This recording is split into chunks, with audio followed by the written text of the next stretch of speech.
In a groundbreaking move, Ford introduces a new addition to the Mustang lineup, the rally-inspired Mustang Mach-E Rally. This vehicle breaks away from the usual tarmac-intensive past of Mustang, opting instead to tackle dirt roads, signaling a new direction for the almost 60-year-old automobile series.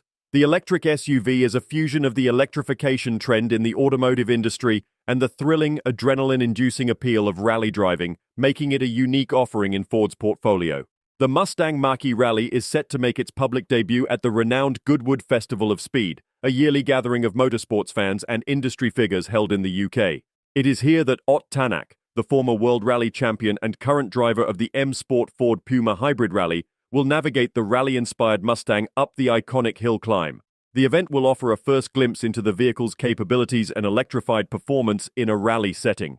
Ford's Vice President, Electric Vehicle Programs Darren Palmer sums up the transformative move for the Mustang line, stating, "Mustang Mach-E took the freedom and fun of Mustang and made it free from emissions. Now with Mustang Mach-E Rally, we're providing our customers the freedom to venture off the asphalt and beyond the beaten path."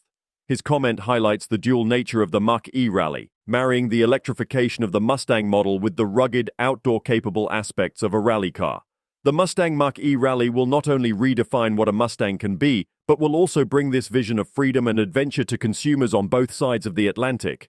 The announcement confirms that the 5-passenger rally-inspired Ford Mustang will be available in both the US and Europe, offering consumers a new way to experience the thrill of driving a Mustang, whether on city streets, highways, or dirt tracks. Don't forget to like, comment, and subscribe for more car reviews and updates. See you in the next video.